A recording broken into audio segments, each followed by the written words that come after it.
Good morning. It is. I heard you talk about, let me put a baseline first. My family has been labeled with what they call so-called genetic disease, early onset Alzheimer's.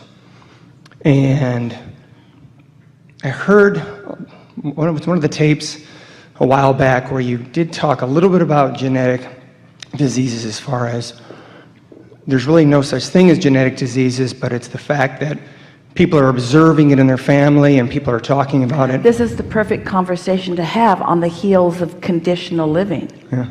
Because as people focus upon a condition and practice the vibration of the condition, then it's logical that they would have a similar experience. Right. And it really makes a strong case for being unconditional, doesn't it? Yes, it does. Yeah, because I've seen it with family members, and I'm doing the best that I can too to keep myself without thinking about it, but we get bombarded. Here's the thing. Yeah. Something that big and that frequent and that pressing and that important, if you haven't done the vibrational work first, focusing on that condition's going to get you. In other words, Right. and you can feel it's getting you Right. by the discomfort you feel when you focus there. Right. So what's the discomfort? We just want to ask you, and this isn't going to be hard, and if you don't get it right away, we'll help you figure it out. Okay. But think about what the feeling of discomfort is really about. When someone says to you, it's heredity, or when someone says to you, it's in our genetics, or when you're focused upon someone who is having the experience of it, and you feel that discomfort, Right. what does that discord mean? What's it telling you? The source isn't agreeing with what I'm thinking. Yeah. Yeah. So let's take that sentence and let's make it really matter. Great. Family member, source. Family member, conditional. Source, unconditional. Obvious? Source is pretty unconditional. Emotion, unconditional. Disease, conditional. So, not cleaning up your vibration, practicing a solid, unconditional foundation on things that don't challenge you is necessary first. Because if you start with things that are challenging you, you won't make it.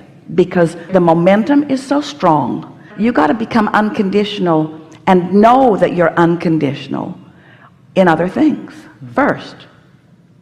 So pick something easier.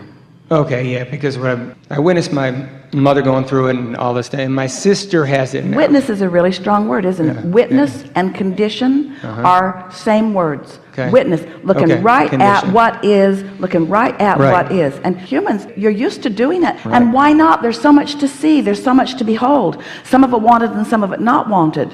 But when you do the vibrational work first, now the impulse to see, and the ability to see. Have you ever had the experience?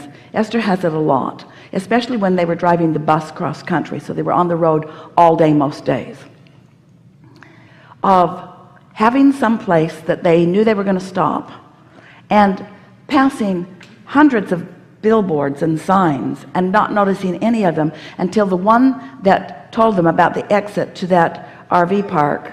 And Esther would say, it's funny, that's the first sign I've seen all day, and it's the one that I really wanted to see. So what's happening? Broader perspective is helping her to focus.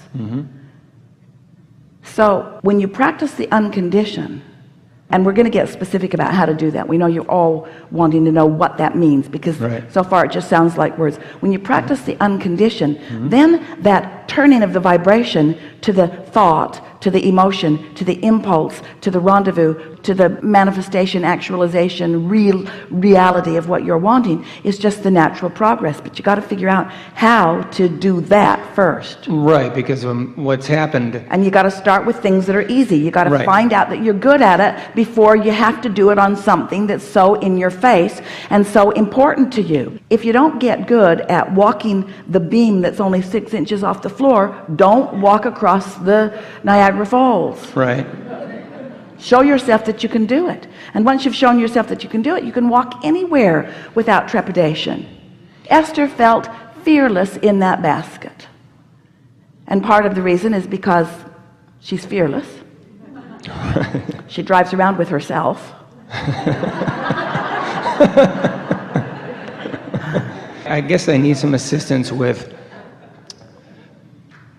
I know I need to practice without seeing them. I've got a sister that's going through it, and can I? We know, but what you're doing right now is practicing the vibration that doesn't help. Okay. You're practicing focusing on the condition that won't let you harmonize with Source. Okay. And we could stay here all day and speak only with you, and we wouldn't make very much headway on that topic, because there's enough momentum about it. You're not in any danger. There's nothing happening to you.